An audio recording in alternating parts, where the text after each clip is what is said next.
Okay, taking it from the street for 6 Easter Parade north of Avoca.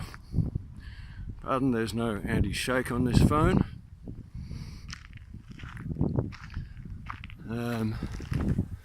There are 2 apartments at the back there which you should already have still photos of. This is the main entrance. Obviously could be fixed up as well depending on how far one was going. Fairly dramatic footage down the bottom here where he was storing all of his renovation materials. Maybe a nice shot coming into that mirror. And through here to the left there's a space above the garage that could be yet another room, and we come to the main entrance of his apartment. You know, lots of mess, lots of stuff, you know, tons of footage for, you know, stop motion, chucking out maybe a skip bin or 2 full. And we come up to the main living area of the apartment. In here we have what was his home video centre. His heroes, David Bowie, Clint Eastwood, and oh dear, what's her name from Breakfast at Tiffany's, that lovely actress. And here's through here to the bathroom, which may or may not be worthwhile mentioning that he died on the way to his bath. He was found lying here, spotted by a neighbour who looked in through that window. Yeah, to the front there is one of the apartments. Or to the north, I think. Here's his main living area, you know, suitably chaotic. Has been tidied up a little bit. His kitchen, which he was in the middle of renovating.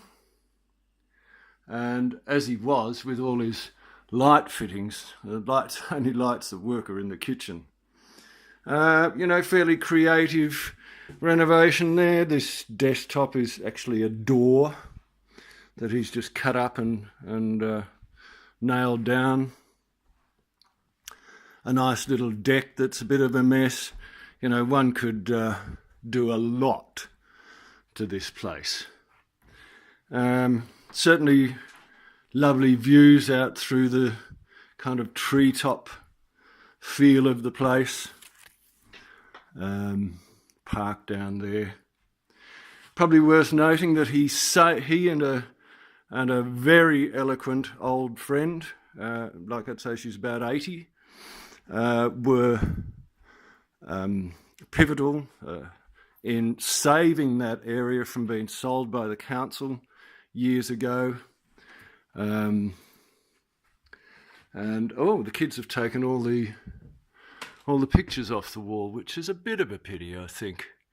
You know, it kind of might have made some good footage, but they've suddenly decided to go like mad for it. Up to, you know, really the most undone area of this present stage of the renovations. There's his bedroom in here, and again, nice kind of treetops type of view. Doesn't really need that much tidying up in here. Oh, well, I suppose it does there. That is a very ambitious skylight, which goes all the way from the bottom to the top. And here we have his office space. Again, this lovely surrounding. And, you know, he's begun his bathroom in here, which, you know, again, would probably make nice footage depending on the budget for this particular episode. Lots and lots of prints all over the place. Mostly quite tasteful, a little bit of Monet there. Lots of impressionist stuff, which the kids have taken down. They, after having been fairly apathetic about the place, they really seem to be getting totally into trying to tidy it up and make it livable. This is all good footage here, I think. It's a bit of insulation, a bit of gyprock and all, maybe paint, I don't know. It's all suddenly transformed. Now that's about that for here. I'll do another scene down to, I'll keep the camera running because I'm just going to upload this in one clip. Here we are looking down the stairwell, and damn, I wonder why they decided to take all those paintings off. It looks like they're going to tear into their own renovations. Maybe they don't believe that the Tooth Fairy is going to come and save them.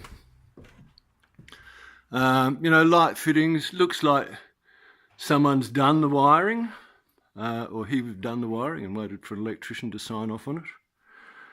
And that's about that.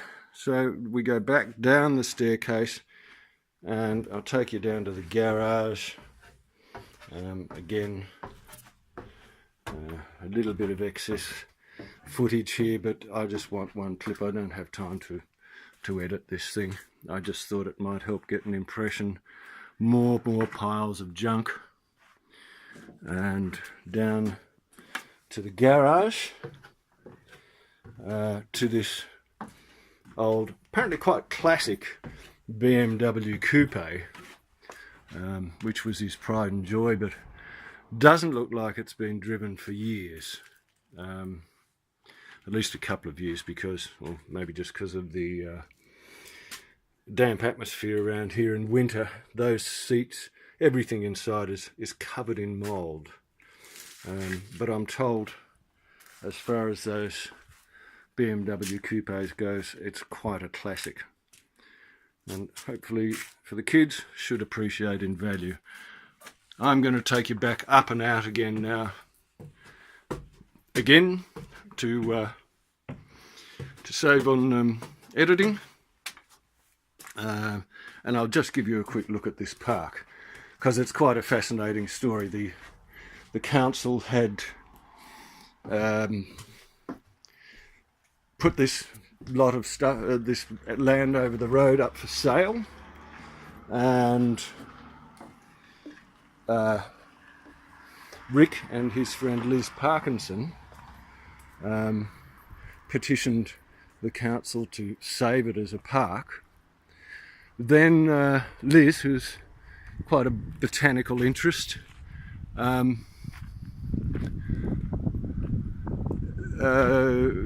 when the council came to plant trees on the lot, said, well look, you haven't got any of the species that are really local to this area and suitable for this area. So all these palm trees and fig trees were planted by Rick.